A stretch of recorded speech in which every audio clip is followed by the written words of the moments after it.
Okay.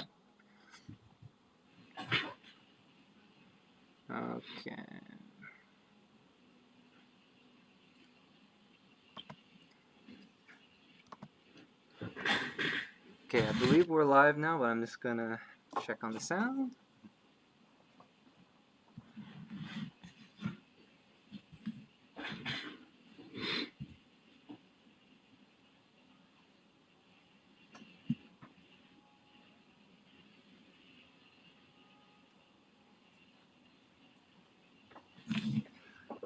Okay. Hello, everyone, and welcome. My name is Jun. I'm one of the events coordinators here at Shelf Life Books in Calgary, Alberta. We're happy to host the virtual launch of Michael Truscello's Infrastructural Brutalism, put out by MIT Press. If you take a look in the YouTube information panel, you'll see we have a link to our online store where you can purchase the book. We are also offering free delivery to addresses within Calgary for that title. This is one of our first virtual events, so I want to apologize in advance for any technical hiccups that may or may not arise. Let's hope for the latter. If we do disappear, please keep watching. We'll try to get things running again right here on this same live stream. Before we get started, I'd like to say that we at Shelf Life Books acknowledge that we are on the lands of the Treaty 7 people, the Blackfoot from Siksika, Guyana, and the Bigani, the Denisarsi from Sutena, and the Stoney Nakoda from Morley. That is the Bearspaw, Chiniki, and the Wesley First Nations. We also walk in the footsteps of the Métis people from Region 3, the Métis Nation of Alberta. All right. So Michael Truscello is an associate professor in the departments of English and General Education at Mount Royal University, Calgary. He is the co-editor of the anthology Why Don't the Poor Rise Up? Organizing the 21st Century Resistance. And of course this fine book right here, the author. Congratulations, Michael. Thanks very much. At the end of the presentation, we'll be having a Q&A. You can type in your questions in the live chat at any time, and I'll present them to Michael following his presentation. Okay. All right, Michael, we're all yours. Okay, so the moment of truth. I'll try to share my screen. Does it look okay? Yeah, it looks good to me. Okay. So essentially, infrastructural brutalism is a term to describe both an historical moment and an aesthetic. I'm interested in telling the story of the necropolitics of infrastructure. That is, the ways in which infrastructure determines who may live and who must die. And I'm interested in telling that story in terms of artistic genres. So in the book, I look at genres such as the road movie, a literary subgenre called the drowned town fiction, and some energy landscape photography, as well as something that I'm calling the death train narrative. So it's telling a story. It's also trying to establish a set of politics around the infrastructure of the moment. And I'll get into some of the details now. So I've titled the introduction The Paver of Modern Life because it's an allusion to Baudelaire's The Painter of Modern Life, which is a famous essay that for some people indicates the beginning of modernism as an aesthetic project. That is, it's the beginning of modern life being the subject of artistic representation. And I'd like to sort of use that allusion as a way of accessing some of the material conditions of modern life. And so I've also opened the book with J.G. Ballard's novel, Concrete Island. And this is a kind of demonstration of the book's method. I'm going to be sort of reading infrastructure through art. and trying to derive some ideas about the current moment of infrastructure and global capitalism. So for those of you who haven't read Concrete Island, and admittedly it's like a sort of a minor work of Ballard's. Most people know the novels like High Rise or Crash, you know, the sort of more famous books. Concrete Island is basically like a retelling of Robinson Crusoe, but it involves a wealthy young architect who crashes his expensive car in a space that exists sort of in between infrastructure. So it's a small traffic island, sort of depicted in this version of the cover of the novel. And it's here where he finds himself cut off from the usual supports of life in a sort of modern technological metropolis. And he has to survive kind of in between the infrastructure. And I chose this because it's an example of living, in a sense, in the infrastructure of modern life instead of the living in the spaces that infrastructure connects. I'll give you just a sort of brief reading from the introduction of my book. So Robert Maitland is the character who crashes.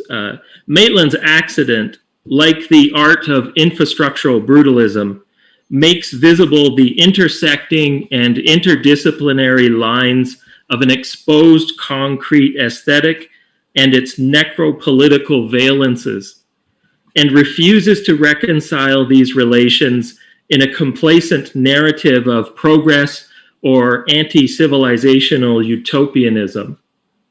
Unlike the conventional depictions of infrastructure that foreground reductive visions of improved mobility and social connectivity, the walls and highways of Concrete Island position an infrastructural subject who is trapped, isolated, poisoned, and starved by his overdeveloped surroundings. Infrastructure here is not a panacea that unites, but a manufactured miasma of despair, toxicity, and death. Streets, wrote English poet and dramatist Heathcote Williams, once the open forum of daily life, are now the open sewers of the car cult. Skipping ahead, so I'm kind of supporting some of the artistic analysis with more social scientific evidence throughout. So worldwide, for example, 1.25 million people die in car accidents annually, with as many as 50 million injuries related to automobility in the same period. That number does not include the premature deaths caused by air pollution, climate change, ecological degradation caused by paved roads, and other impacts of automobility. That number also does not include non-human animal deaths directly caused by roads. In the United States alone, over 1 million non-human animals die on roads every day. Over the past 30 years, vertebrates in the US were more likely to die on roads than because of hunting. So I'm kind of building a narrative about the necropolitics of infrastructure while continually connecting it back to these artistic representations. The term infrastructural brutalism, it refers to a number of things. As I said, it's both an historical moment and it's also describing an aesthetic. The historical moment is ours right now, one in which two things are happening simultaneously. On the one hand, you have the sixth mass extinction in the history of the planet. You have a series of ecological crises, This study from last week showing that humans wiped out 2/3 of the world's wildlife in just 50 years. This ecological crisis is accompanied by global capitalism's unprecedented infrastructure expansion. In other words, at the same time that all of the science is telling us that this system, this economic system, is destroying most life on Earth, and I'll spare you some of the scientific details here for the sake of time, because the book contains many examples of this, but this mass extinction event, one would think that this would be a time to sort of pull back from the extractive industries that are driving this mass extinction, maybe to slow down with the amount of concrete that is being poured worldwide. In just a period of a few years, for example, China poured as much concrete as the United States did in the entire 20th century. So what's happening is that global capitalism has planned what The Economist refers to as the largest investment in infrastructure in history, at the same time that we have this ecological collapse. So some of the realities of this are probably things that would surprise people. For example, even I was convinced when I started the research that surely we have reached the end of the age of large dam construction for hydroelectric projects. But the opposite is actually true. There is what one scholar calls a second revolution in large dam construction that is underway. Most of that is happening in the global south. At least half of that is China. But to be clear, it is a Western capitalism and Western colonialism that took us into this mass extinction. And now you see a sort of rapid expansion of industrial construction, much of which is happening in the global south, but there's still some facets of that are primarily here in North America. Like, for example, new oil pipeline construction is still something that North America represents about half of the new oil and gas pipelines that are planned for the next 20 years. So we're kind of in a moment where, if the global capitalist infrastructure agenda is successful in the ways that it itself is projecting, there will probably be very little room for a safe exit from this type of mass extinction in 20 years or so. And I'll give you a little bit more detail from the introduction to the book.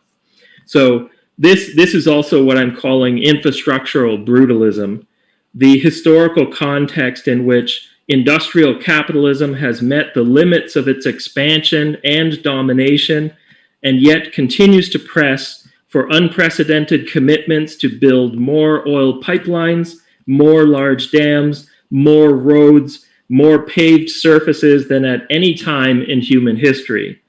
Many subjects of this brutal world have internalized its suicidal features, such as the character in Concrete Island, who eventually equates the concrete island with himself.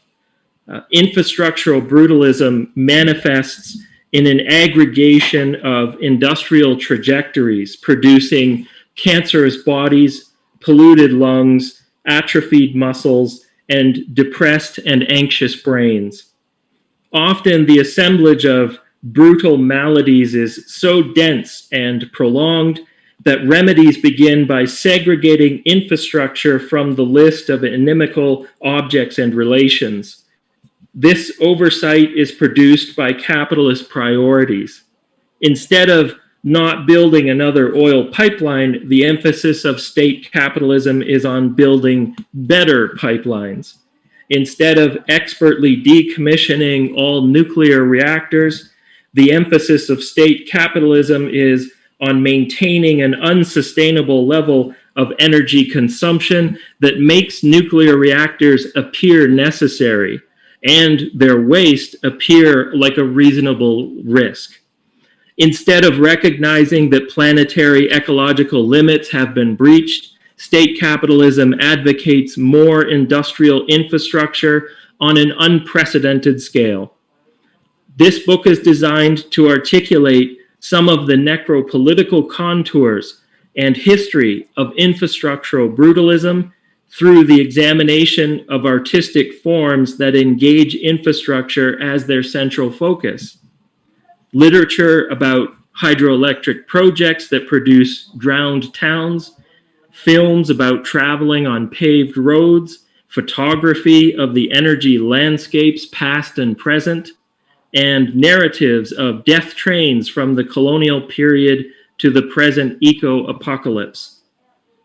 The approach to infrastructure studies in this book draws inspiration from Stephanie Wakefield and Glenn Dyer, who argue that the study of infrastructure ought to reorient the way we think about power, life, and revolution, and to set out adequate starting points from which to begin rebuilding all three.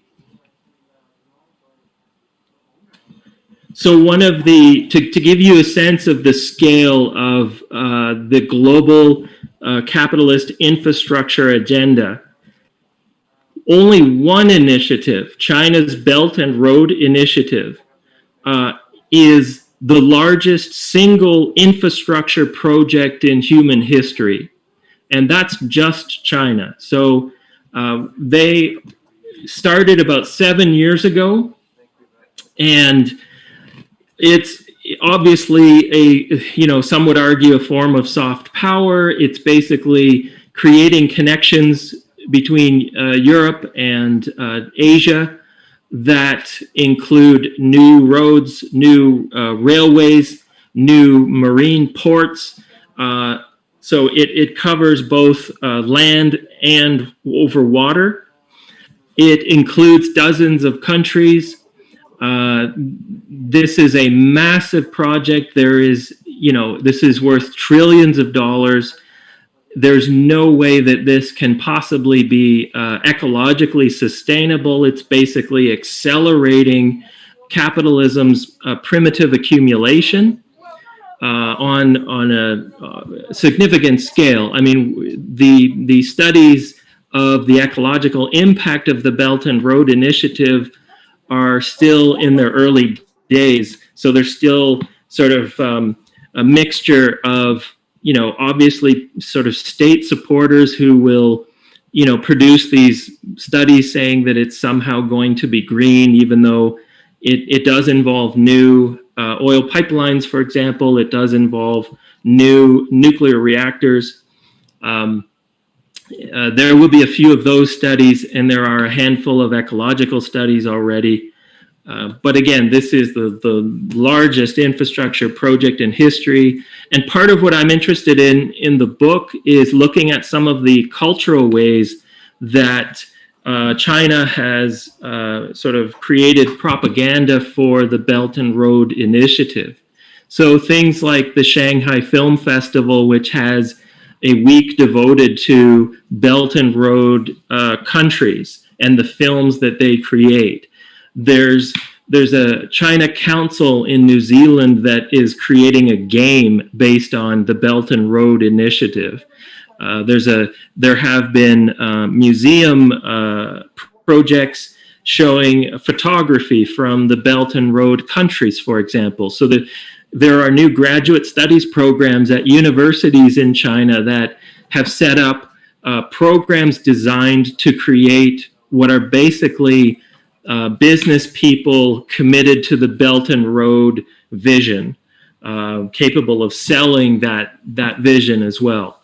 So it is, I tend to lean to the sort of cultural manifestations of infrastructure. That's where my primary interest is. Some other scholars have done work like this in the past, but it's been kind of narrowly defined. There's an excellent book about Brazil and its infrastructure. There's also a very good book about James Joyce and modern Ireland and infrastructure. So there are some projects like that. I wanted to work in a little bit more interdisciplinary way. The project of infrastructural brutalism has a kind of conjunction with brutalist architecture historically. And that is in the immediate post-World War II era.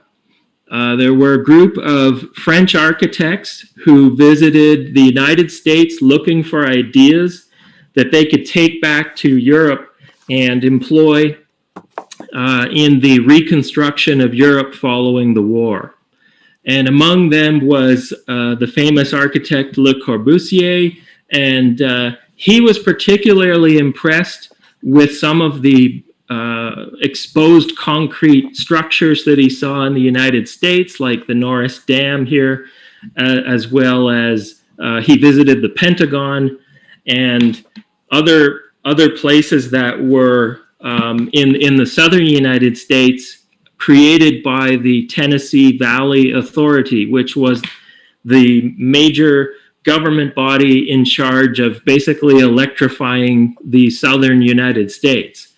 And Le Corbusier took these ideas as inspiration back to France, and this is where, you know, he created a famous apartment complex and sort of was part of that history of popularizing brutalist architecture, or, you know, the exposed concrete aesthetic.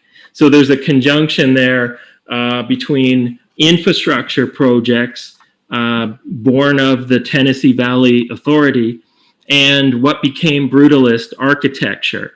And that's sort of, you know, I'm interested in that moment, and I'm interested in the aesthetic carrying forward, because we have this sort of world that very much, you know, looks like this concrete vision of brutalist architecture, even though, you know, obviously roads and most of the dams that have been built and things like that are not considered brutalist per se. What I'm saying is that there's a connection between infrastructure and brutalist architecture, and beyond that, there's this whole aesthetic of a concrete world that I think is often overlooked, with the exception of some scholarship that I talk about in the book. So there are 4 chapters, and in those chapters, I'm looking at different genres of art. The first of those chapters is looking at drowned town fictions in terms of the concept of settler common sense. And that's basically, I'm looking at first American literature from about 1940 to the present. You can see some of the titles here. Most people probably don't know Mud on the Stars, and maybe for good reason. Most people probably do know Cormac McCarthy's The Orchard Keeper. That's set in Tennessee, sort of post-Tennessee Valley Authority, which had its head office close to where the novel is set. And in fact, McCarthy's father worked for the TVA. Then, you know, there are a number of other novels that I've considered here, including Deliverance, which of course was also a popular film. And then I move on to Canadian literature, and Thomas King's Green Grass Running Water might be the only example in this drowned town fiction in which the very idea of the dam is considered and critiqued. Some of these stories are about learning to embrace the progressive agenda of the Tennessee Valley Authority. I don't have time to sort of describe the whole thing here. I like to think that what's most interesting is sort of in the details of these novels. So I've tried to elicit that in the analysis and bring out some of the details. This is part of my reason for engaging infrastructure in terms of art, is that art is a sort of transversal language. In other words, it can speak across different disciplines in ways. It can that disciplinary language, like if you engage an engineer to give you a report about a large dam, that report will be couched in very specific and I think limited language and ideas. But art is not confined like that, and that's what I find particularly productive about using this as a method. So anyway, the settler common sense is an idea. It's the way in which settlers produce a kind of quotidian gesture that naturalizes their so-called jurisdiction without explicitly engaging the dispossession of indigenous people. And that's what's interesting about many of these books, many of which were written by the United States poet laureates, for example, really major literary figures engaged in this subgenre of drowned town fiction.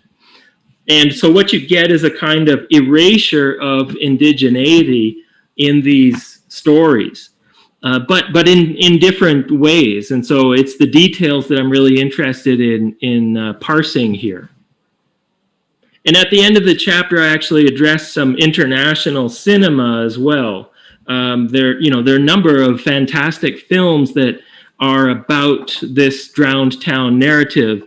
Still Life, the Chinese film Still Life, is probably the best infrastructure film that has ever been made, and it's already widely acclaimed. I'm just sort of adding that as something that's really noteworthy. Or the French TV program The Returned, for example, is like a kind of existential zombie series that sort of pivots around this dam that failed decades earlier and drowned this little mountain town.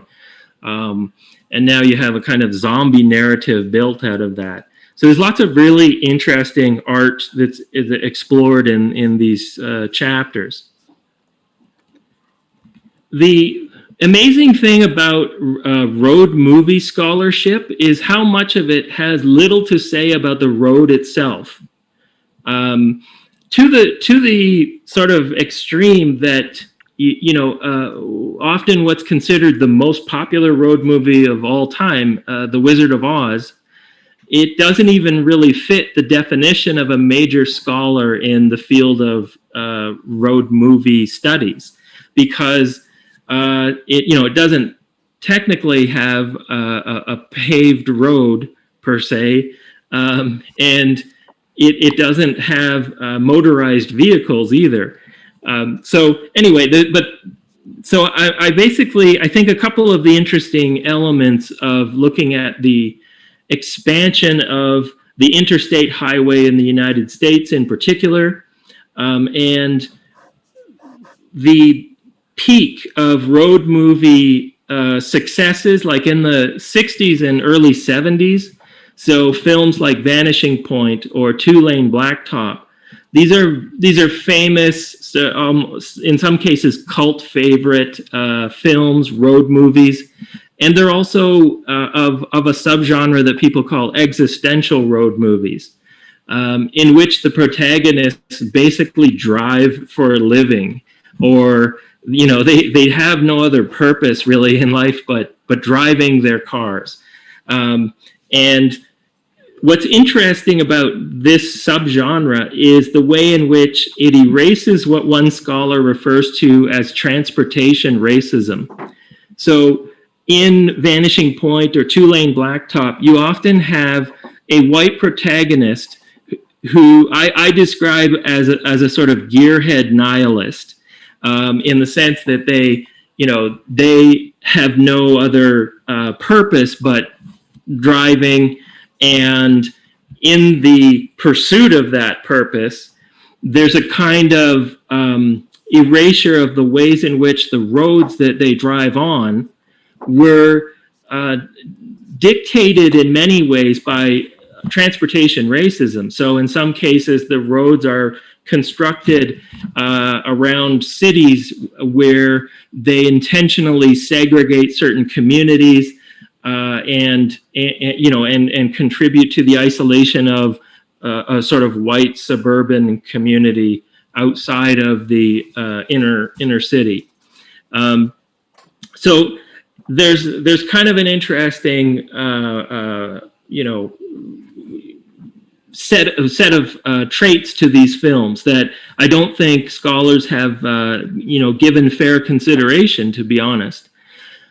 Toward the end of that chapter, I'm talking about Mad Max, the Mad Max series, and the way that it kind of explores liberal governmentality beyond infrastructure, beyond the existence of roads, right?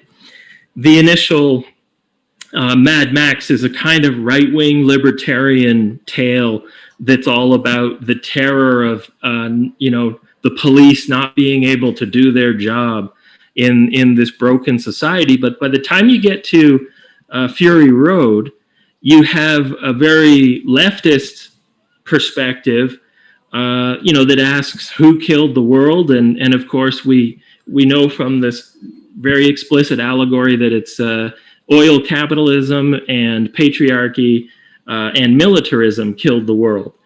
It's played out in very specific characters. So anyway, I'm looking at that trajectory from liberal governmentality, like the way that roads produce forms of surveillance, forms of control, and then to the way that these post-apocalyptic road movies kind of explore the aftermath of that, or potential societies beyond those governed by the road.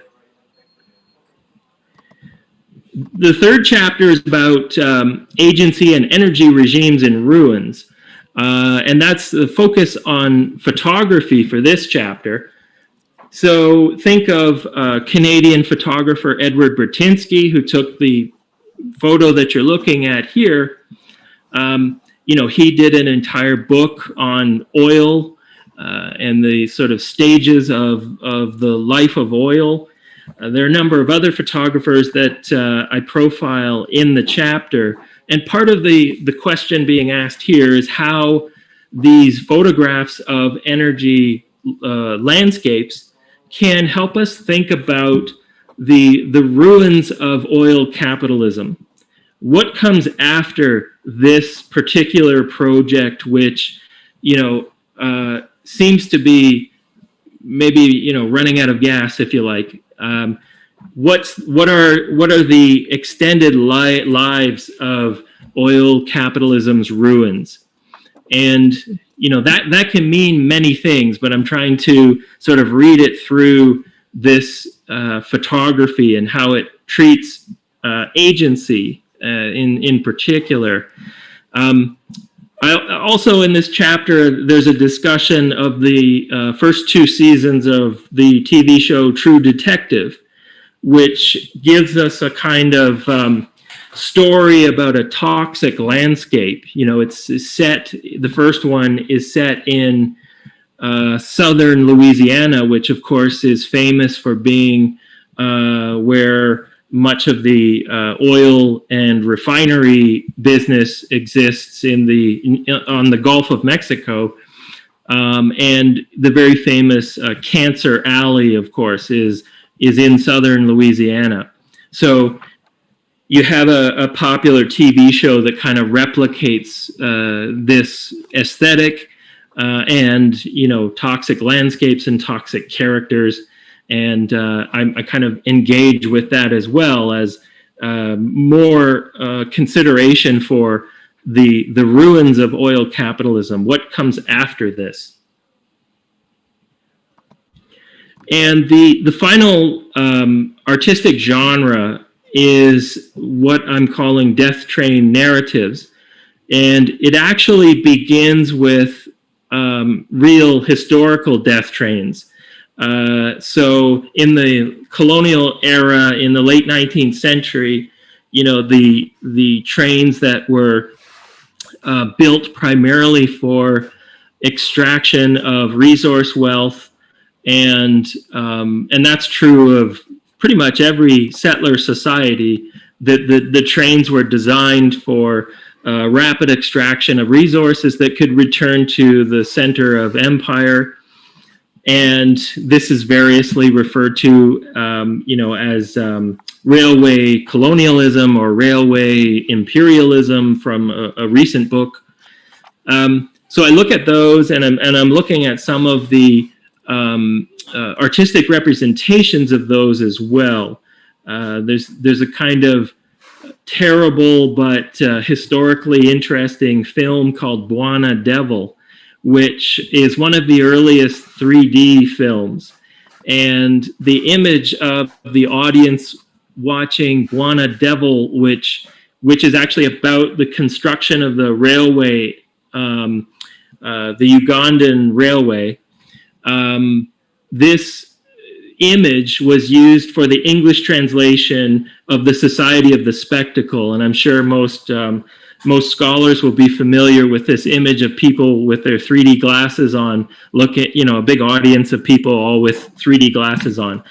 And that image became kind of an interesting image, even though it was not selected by Debord as the cover of his book in translation.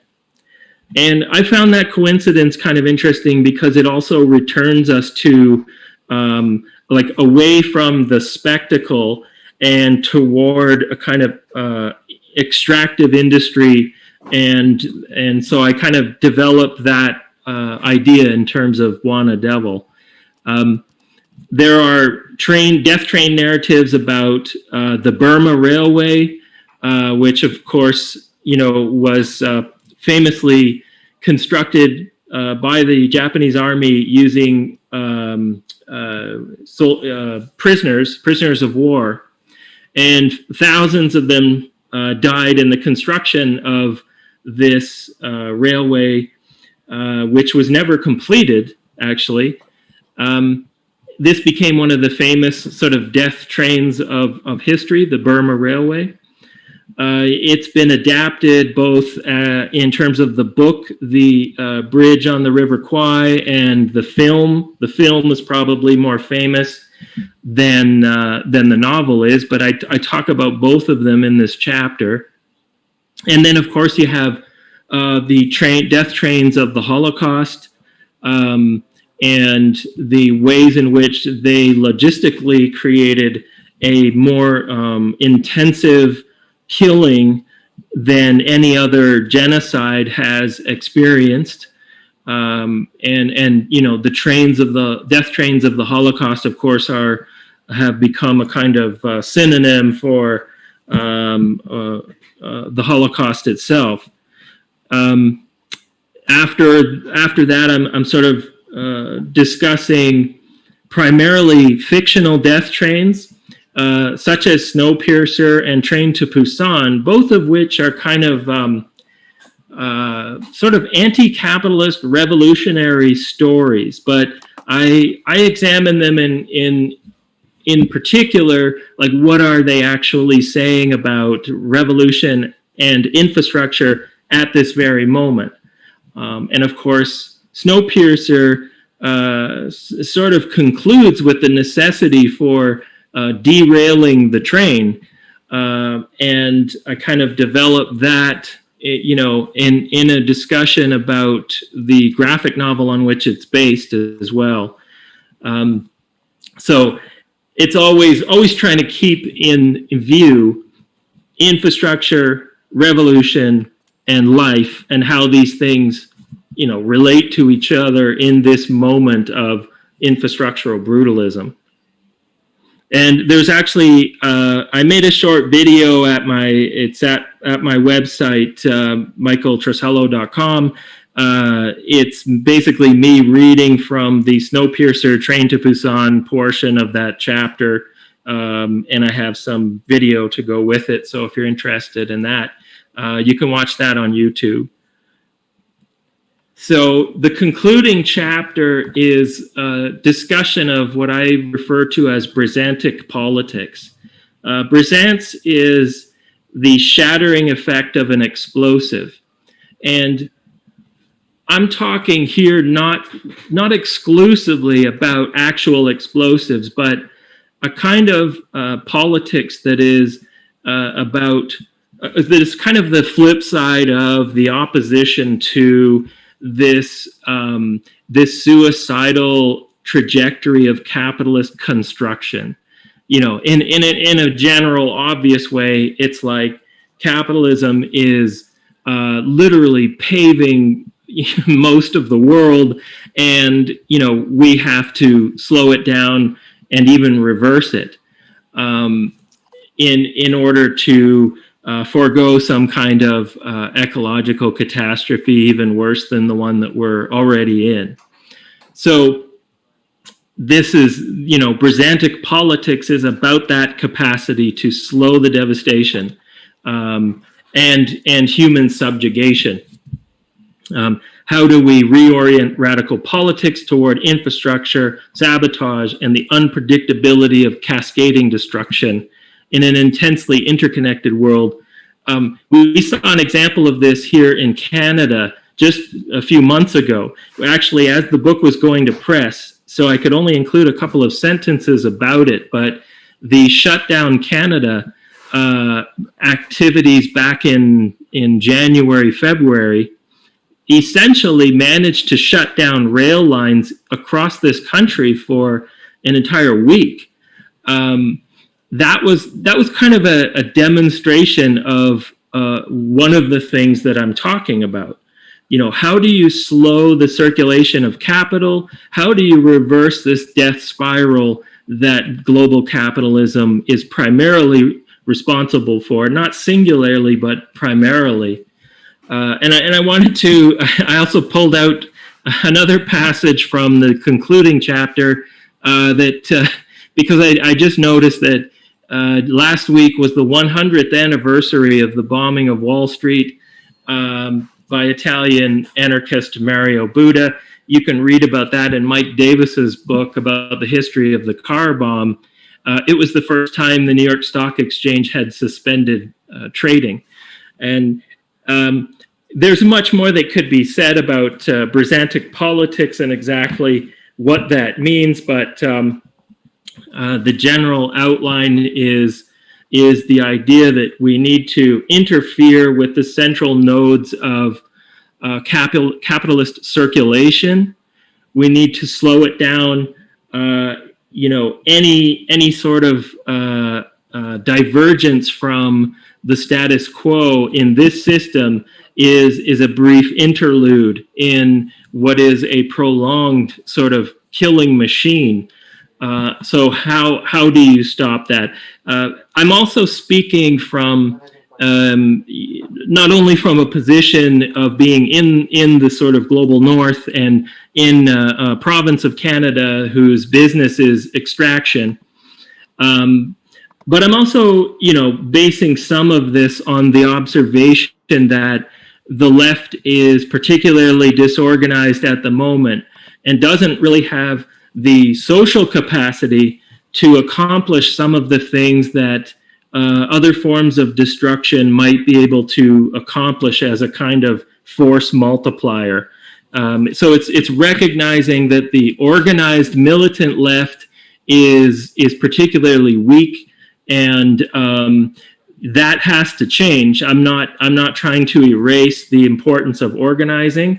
I'm simply saying that we need to buy some time, because the ecological crises in particular are now right at the front door. So this is in part about buying time for organizing and forestalling even worse environmental catastrophes. So I guess I can pause there. Is that okay for questions? I'll sort of leave it with that. Do you want, just signal me and I'll stop the screen share? Okay, just give him a sec here. Let's see. Okay. Let's see if we got any questions coming in here.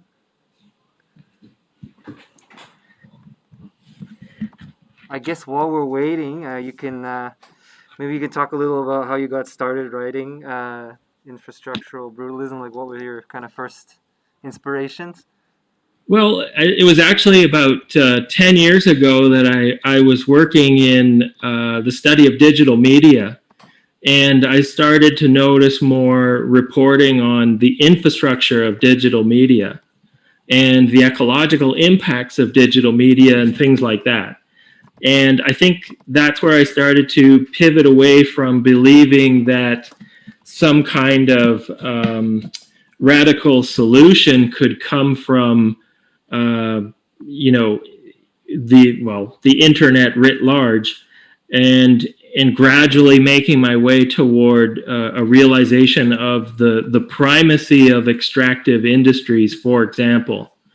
I think, to a large extent, we've sort of moved our attention radical solution online, but probably, not entirely. Of course, there are what you see, especially in the Canadian context. You see a number of the most important fights being sort of offloaded onto Indigenous communities. The most important fights around infrastructure, new pipelines, things like that, which the science is very clear on those things, that we had to stop building new carbon infrastructure like a few years ago. And those are, there's a range of opinions, of course, on the exact timeline for things like the climate crisis, but it's pretty clear that we're sort of in the final stages. And I think what you tend to see are Indigenous communities being the primary forms of resistance. So we looked at Unistoten in northern BC, and there's been a lot of attention to that, but and certainly Shut Down Canada, which had a sort of heavy Indigenous presence, and it was driven by Indigenous activists and so forth. These are like essential struggles. And I think the other thing that you see beginning to emerge, although it's not really something new, but it's definitely showing itself, is the reactionary quality of especially the North American bourgeoisie, like the reactionary quality of the so-called middle class, and the capitalist class, for that matter. They have shown that they don't care about the environmental crisis. They simply don't want to change the status quo at all. They are willing to make these marginal gestures, like a 5% carbon tax is basically where the Liberals and the NDP are in terms of electoral politics, and the Conservatives won't even accept a 5% tax. Like, that's the extent to which major political parties are willing to address a catastrophic ecological crisis that is already here. So, I mean, it's no surprise then that I don't think the answers will come from electoral politics for those reasons, among many others. But essentially, all of the the major political parties that we have are all committed to capital. They are not going to do much of anything in order to confront these crises. So anyway, sorry, I rambled a bit, but I started this many years ago, coming out of a background in sort of software studies and like the cultural study of digital media. It's something that still interests me, but I think over the years, it's just, I don't believe anymore that that's where the sort of most radical potential exists. I think it's in the infrastructure. I think it's in, being able to slow the circulation of capital and kind of, increase the limited power that that socialists generally have. All right. Looks like we do have a question here. Can you hear me, Michael? Yes, I can. Excellent. Okay. So, got a question here. Could you discuss the connection between the art that you analyze in the book and the slowing down that you called for near the end of your presentation when discussing the purpose of activism? Yeah, sure. I mean, it's a good question. It's an important one because there might be a general question of like, why art? For me, like the challenge that we're faced with is a challenge of changing sensibilities, and art in many different forms, I think presents a better possibility for changing sensibilities than than other forms of discourse.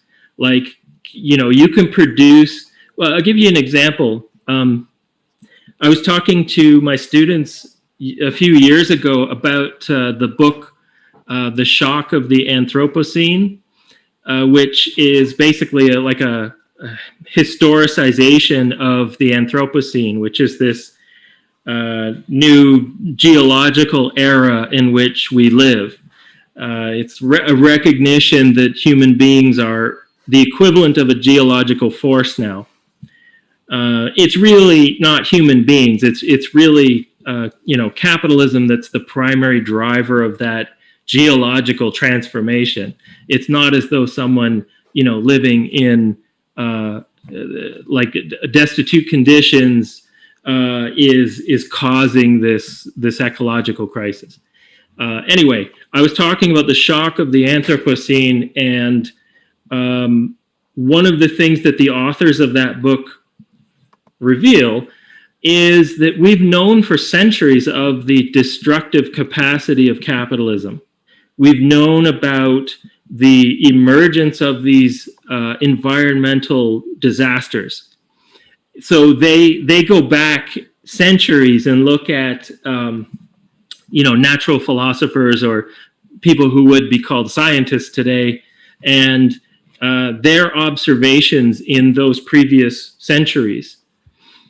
And one of my students asked me, why, if we knew, if we've known for a very long time, why didn't anyone stop it? And that's a big question.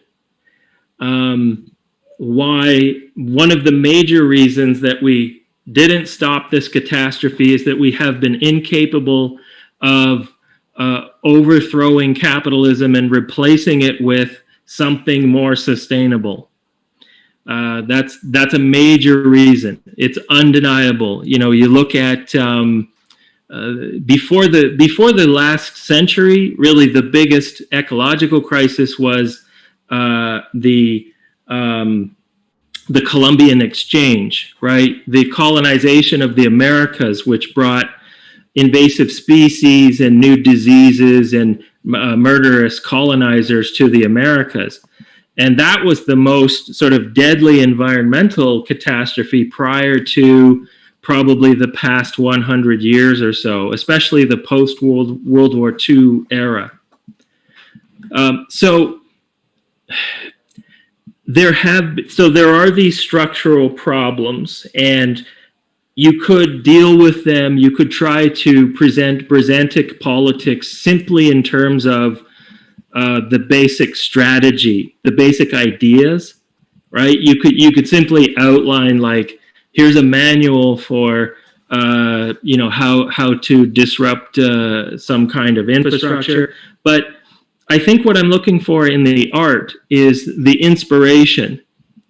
I think art can provide a kind of inspiration that you don't always find in polemics.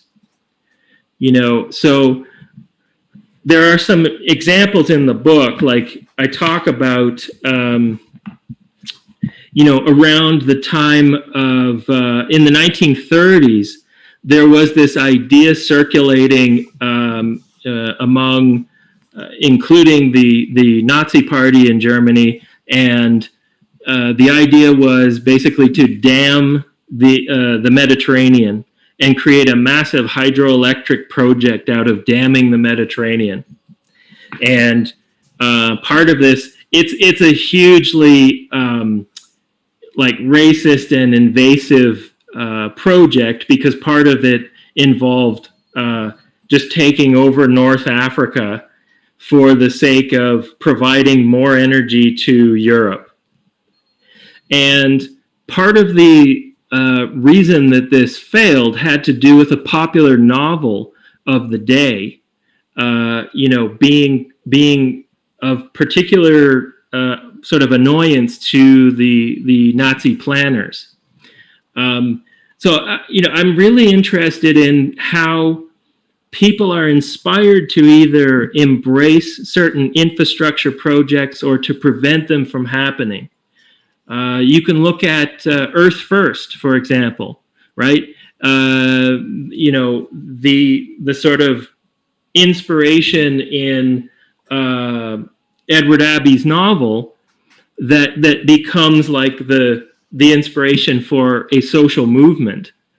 There are many examples like this. The one I mentioned earlier, the flip side of that is the way that states use art, the way that China is using all manner of photography and film and, just straight up propaganda to promote the Belt and Road Initiative. The dictatorship in Brazil in the 1970s actually held contests for writing poetry about the Trans-Amazon Highway. There's a history, and there are other examples. I give some examples of the Soviet Union and others, where states use artistic projects to inspire the populace to get behind a piece of infrastructure, even though, I think for most people, infrastructure just seems like the most boring thing, and what could art possibly have to do with it? And in many cases that's probably true, but there's actually a wealth of art whose primary focus is infrastructure.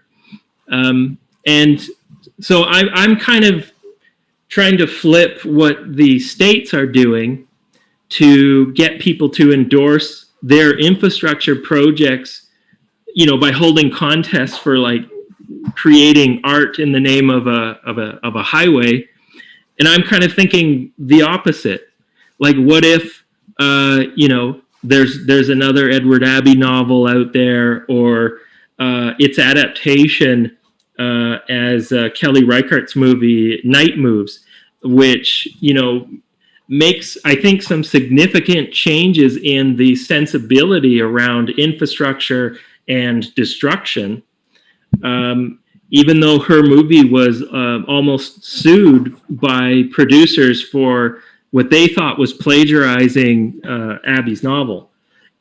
So I'm taking that, that sort of idea that states use art in order to acquire support for infrastructure, and I'm saying that Brisantic politics could find the same inspiration.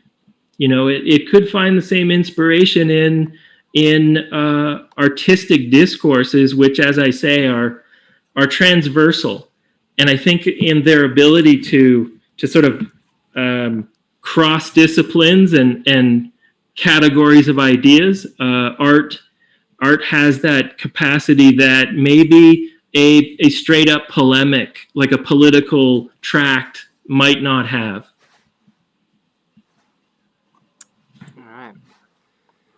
let's see. Do we have any more questions here? People who are watching?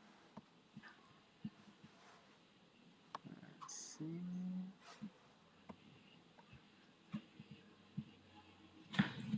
We'll give people a moment here. There's a bit of a lag between the actual camera and what shows up on YouTube, so. Sure thing. Yeah.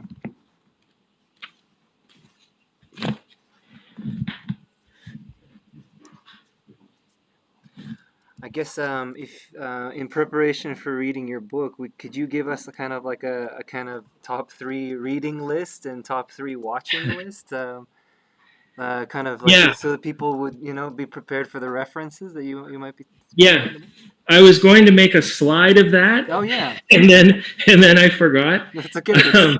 Works out then. But I would recommend Nick Estes' book on the Dakota Access Pipeline. I think most of the people who would bother to watch this have probably read it already. But if you haven't, it's essential reading. I would recommend also Manu Karuka's Empire's Tracks, Indigenous Nations, Chinese Workers, and the Transcontinental Railroad. And I would also, Adele Perry in Manitoba. Her book is Aqueduct, I think is what it's called. It's about how the city of Winnipeg gets its water, and it's in a nutshell. That's it. It really speaks to the entire sort of colonial settler project and how it deprives certain people, enriches others in these infrastructural ways. So essentially, I'll just say that Aqueduct is a good one as well, and a Canadian text. In terms of viewing, I would say Still Life.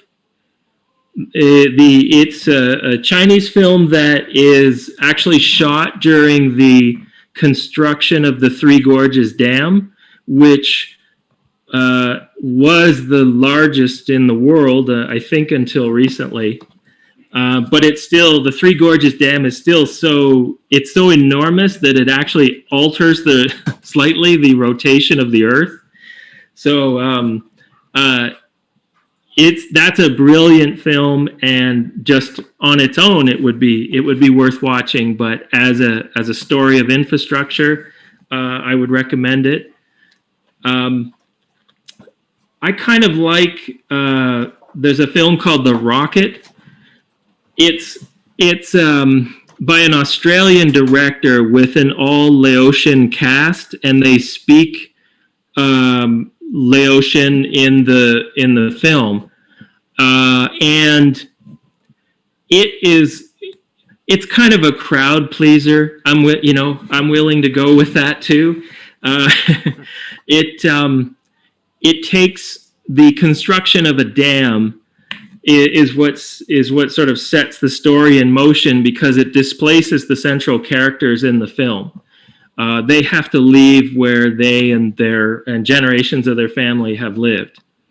And then it also then becomes this story about, a country that per capita was the most bombed country on Earth because of American imperialism in Southeast Asia.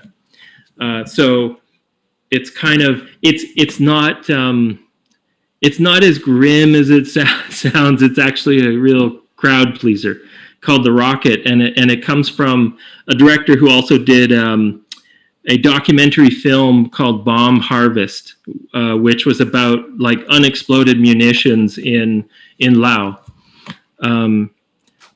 So I like that one. I have to say, even with certain reservations, I like Snowpiercer.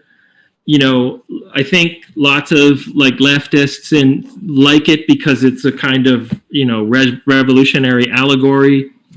I compare it to the somewhat more conservative Train to Busan, basically Snowpiercer's like the story of revolution from the perspective of the proletariat in the back of the train. And Train to Busan is like what a revolution looks like to the bourgeoisie. One of the main characters is like a money manager, and when the zombie outbreak starts, it's like they first think it's a strike that's happening. They think there's a general strike that's emerging, and that's what they mistake it for. But those are both films about how infrastructure kind of delimits potential actions. The way that the trains are obviously limited to the tracks that they are on and the destinations that they're headed for. In Snowpiercer, the idea is like, if you leave the train, you'll die because it's so cold out. But ultimately, it's a film that shows people that the only real potential for anything other than this kind of necropolitical trajectory that we're on is to abandon or destroy the infrastructure that contains us. And to be clear with all of this, when I'm talking about Brisantic politics, I'm not talking about random destruction. I want to be clear about that.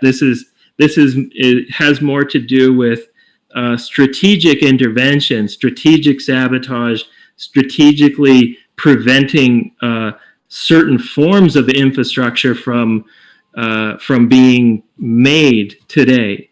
It's not simply like there's an anarchist sort of ironic rejoinder of make, total, destroy, right? It's not that. It's not saying let's just randomly destroy stuff. It's saying like we are sort of confined now by infrastructure. It is not really the lifeblood of freedom and progress. It's the thing that is sort of simultaneously keeping us alive and killing the environment around us. Okay, let's see. Give a few more minutes here to see if anyone has any more questions.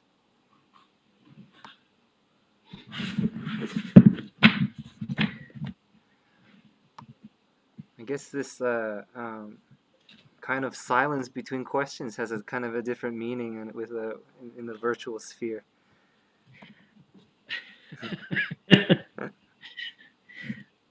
I have to say, like, some of the details of the book are difficult to translate because what I'm doing is taking, novels and poetry and I'm trying to tell a story using the art as the integral component of the story. Mm-hmm. So there are many poems, for example, that I would highly recommend, but it's difficult, like, unless we were stopped for like 20 minutes and start reading a poem, it's difficult to convey that to you. Yeah. Like, for example, at the end of the chapter on the road movie, I look at a short story about, it's told from the perspective of an oak tree by the road, and it's a really interesting example of, I guess, what sort of Deleuzians would call like becoming other, like inhabiting the perspectives of the other, including like non-human life, and how that can impact, how we sort of carry ourselves, the kind of world that we build. So it's an Ursula Le Guin story called Direction of the Road. And it's really fascinating. I mean, I don't even subscribe to what might be her kind of animism, but but just this idea of a 132-year-old oak tree being the narrator of the story and how it interprets a car crash, as it is by the road. Or, even similarly, there's a poem, Leanne Simpson's, who's a sort of recognized Indigenous scholar and artist here in Canada, a poem called Road Salt, and it's all about this sort of deer at the side of the road, licking the salt, and it's kind of addicted to the salt that's produced by the road, and it's being watched by crow, and it gives us this, like, in other words, instead of a road story as they are often told by, like, the road movies of the 60s and 70s and beyond, it's usually two white guys on the road, trying to leave society behind or something. These are very interesting, the very interesting short story and poem that reflect very uncommon perspectives when telling stories about roads, right? Like the deer licking the salt at the side of the road. It's a very tragic poem, but there's a specific engagement with Indigenous storytelling there. And Le Guin's story, The Direction of the Road, is just fascinating for the point of view of a 132-year-old oak tree.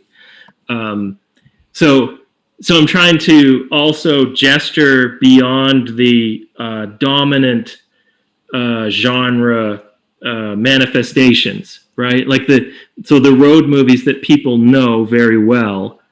Though, yes, let's talk about those, but let's talk also about very uncommon points of view about what roads are and how they exist and the kind of damage that they do. Okay. All right. Doesn't look like I have any more questions here, but I do have a comment. Someone says, "Thank you for this insightful presentation." Well, thank you. Yeah. Okay, I guess we'll probably wrap things up then. Unless you have anything more to say, or anything you want to add, Michael? I just want to thank Shelf Life Books for hosting this event. And if you're in Calgary or even in Canada and you're interested in the book, then please go to shelflifebooks.ca for a copy. Great, thanks. All right, thanks, Michael, so much. It was a pleasure listening to you. It was a pleasure seeing you, and a pleasure speaking with you as well. All right, thank you. All right. Okay.